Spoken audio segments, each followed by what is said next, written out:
هر انسان نه ګناه کیږي، لیکن ښه ګناهګار هغه دی چې هغه د الله رب العزت په در کې توبه وباسي، ګناهو کې توبه وباسي.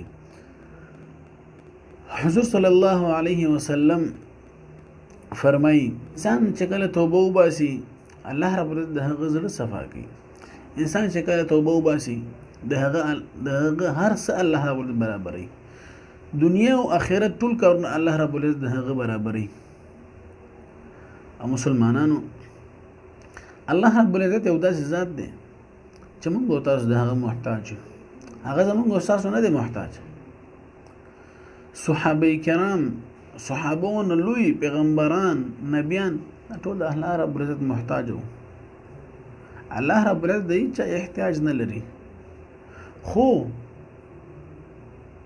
په دومره هر څه کې چې موږ د هیڅ احتیاج الله رب العزت نه لري، موږ ورته ټوټل محتاج یو. لیکن بیا هم چې موږ او تاسو کله د توبې په نیت باندې روان شو نو الله رب العزت هرکلی درته وایي چې زما بنده راځه راځه توبه وباسه، دا دنیا به دې هم برابر شي او آخرت به دې هم برابر شي. چې یو انسان ناراضه شي نو د هغه کور ته د هغه د مناولو دپاره، د هغه د خوشحالولو لپاره بار بار موږ د هغه کور ته ورځو، بار بار د هغه مخ ته موږ ورځو، لیکن هغه معاف کول نه کوي. مخ ته اړو چې راشي، مخ ته واړو یو طرف بل طرف ته. لیکن الله رب العزت داسې ذات دی چې ته څومره هم ګناهګار شي، څومره هم ګناهونه وکړي، د اسمان او ځمکې د منځ خلا ټوله د ګناهونو نه ډکه کړي، لیکن د الله رب العزت په در کې یوه سجده وکړه، یوه اوښکه د الله رب العزت دپاره تویږه چې یا الله چې داسې مې کړي په دې توبه بیا به نه کوم. الله رب العزت د هر څه درته معاف کوي. مسلمانان لږ سوچ پکار دی، لږ فکر پکار دی.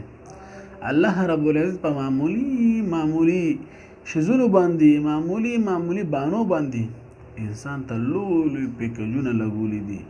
انسان لوی ګناهونه الله رب العزت ورته معاف کوي.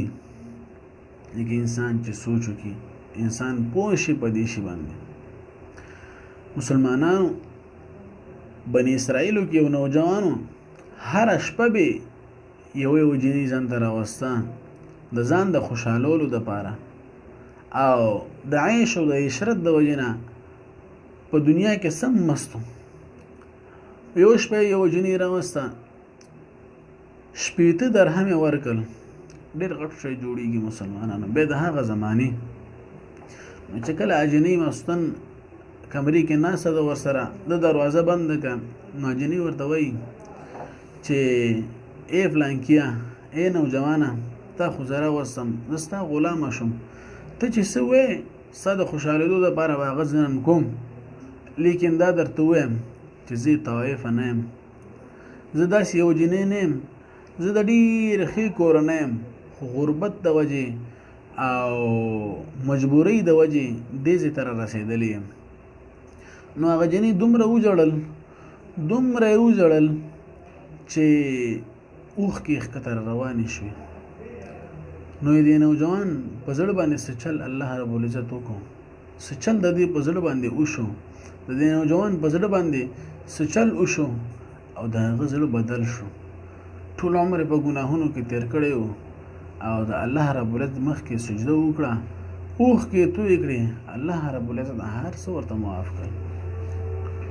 مسلمانانو موږ او تاسو ته پکار دي د الله رب العزت په در کې اوښکې تویې کړو، زارۍ وکړو، منتونه وکړو الله رب العزت ته. دا دنیا به هم برابره شي او